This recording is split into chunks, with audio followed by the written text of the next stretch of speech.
Hello and welcome to the Inspiring Life School podcast. This is your host, Frances Vidakovic, and on this podcast, I'll be sharing with you the most valuable strategies to live your one wildly beautiful and most precious life. Because this is it, my friend. In case you haven't guessed, when it comes to life, there's no rewind or pause button that exists. They say that the way that you spend your days is the way that you spend your life. So my one and only goal here is to help you stop wasting your time, stop holding yourself back in life, stop experiencing non-stop negative mind chatter, stop just dreaming without doing, and start living life fearlessly instead, with more purpose, focus, and intention. I sincerely want you to live life in a way that when you come to the end of it, you know deep down in your heart that you 100% gave it your all, flaws and all. This podcast is not about doing life perfectly. Instead, it is about experiencing and living life with more clarity and courage and truly appreciating this precious adventure that we are so blessed to be on. So if you're with me here today, it's time to stop spinning in circles, get off the hamster wheel for good, put your hands back on the steering wheel of your life, and finally start living life in a way that you won't later regret. With that being said, let's dive on in.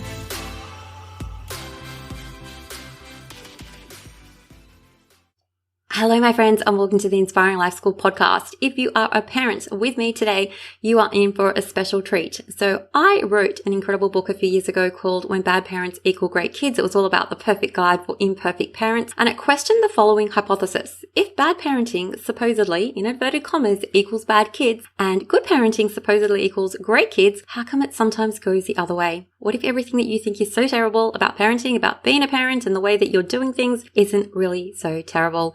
And what if you could technically be a great parent even when society deems some of your parenting behaviors to be less than desirable? So that book was for any parent who's ever wondered if they're less than perfect parenting skills, and I think we can all put up our hand and say that we feel like we're sometimes less than perfect. This book was for anyone who'd ever wondered, am I causing permanent damage to your kids? And it was also for any parent who needs to absolutely know the truth that sometimes good enough parenting is actually more than enough.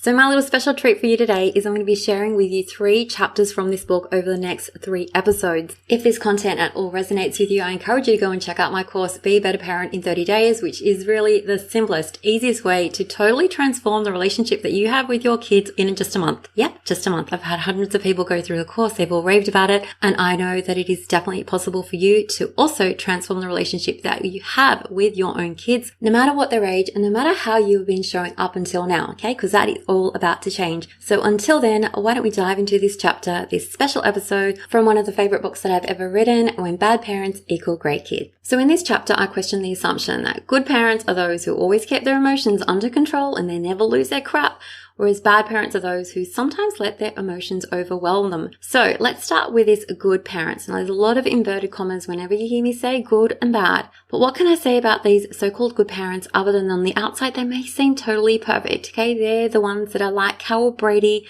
They never lose their cool. They never dream of letting a bad word slip from their lips.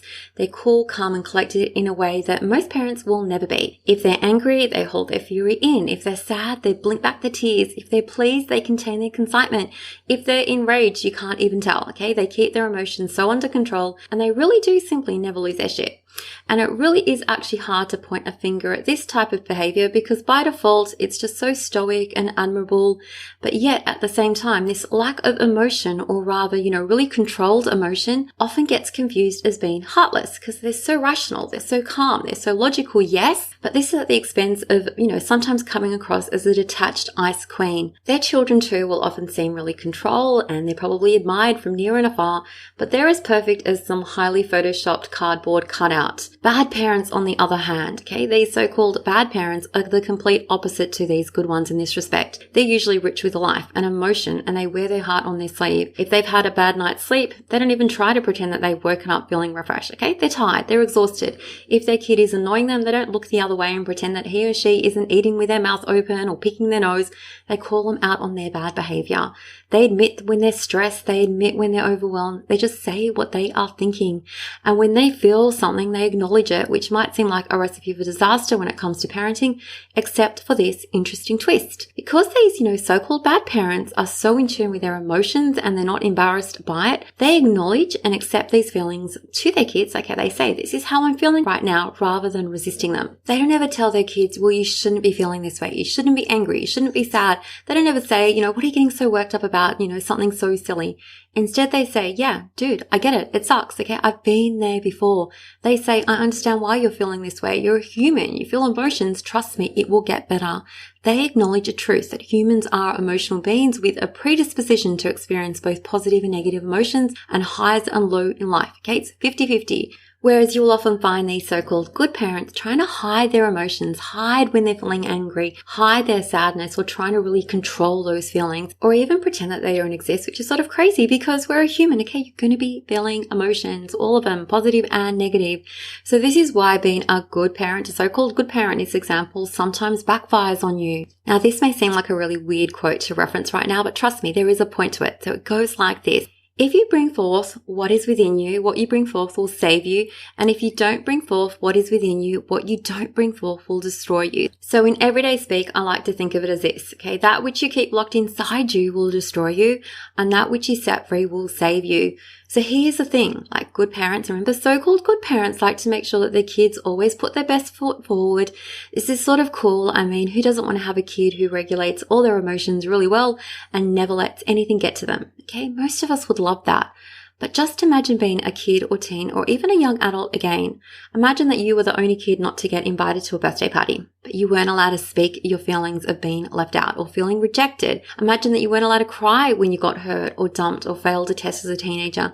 Imagine you weren't allowed to scream or vent when someone betrayed you in a really callous way, like you wanted to let it out and you had to keep it locked inside you. Imagine that you had to pretend that things didn't matter when they really did. Deep down in the recesses of your soul, you are feeling emotions because you are a human who feels emotions. And it does matter. Like our feelings are valid. They matter a lot. And imagine if you felt like you had to keep all your feelings and emotions locked inside you with nowhere else to go. So let me repeat my version of this quote again. That which you keep locked inside you will destroy you, whereas that which you set free will save you. So sure, so-called bad parents often let their emotions overwhelm them, but at least they acknowledge their feelings. They accept that they exist and they do their best to deal with them in a constructive way. And as a result of this, like living in a home where you can express your emotions, their kids quickly learn that, yeah, it's totally normal to feel things. It's healthy to feel things. It's totally normal. And it isn't something that they need to hide or bury away from the world. You're allowed to sometimes be sad. You're allowed to be angry. You're allowed to feel frustrated. You're allowed to feel annoyed.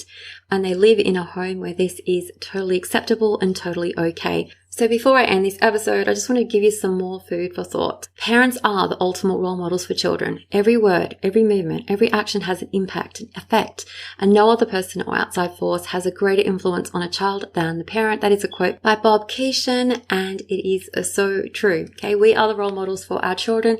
And now that I reflect on that chapter that I wrote many years ago, I love that I was already tapping into the importance of understanding that you're a human and expressing that to our children. Okay. Part of the human experience. I tell my kids all the time, okay, we're going to struggle in life. We're going to face obstacles in life. We're going to fail multiple times and that you need to fail on the road to success. So don't be scared of failing. Don't be scared of finding things to be hard. Okay, there's always a way. There is always a solution to every single problem.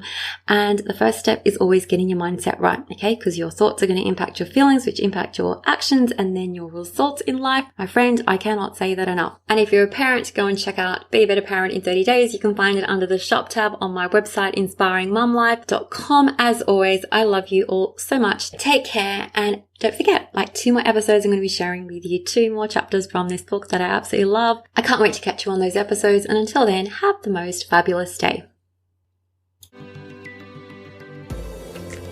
Thank you so much for listening to the Inspiring Life School podcast. I really appreciate you allowing me to be a part of your life. If you'd love to stay in touch, please know that you can always find me on Instagram at Frances Vidakovic, or you can visit my website, inspiringmumlife.com, where you can sign up and receive so many amazing freebies that I've created just for you to help you implement all my teachings into practice. There you'll also find all my online courses, resources and programs that I've created to help you uplevel your life in seriously the simplest way possible, so that you can ultimately create for yourself a life that feels simpler, lighter, and allows you to show up in a way that you love as your best and most authentic version of yourself. Now remember, this podcast is all about not just dreaming but also doing, because to create true sustainable change in your life, you need to be willing to do things differently.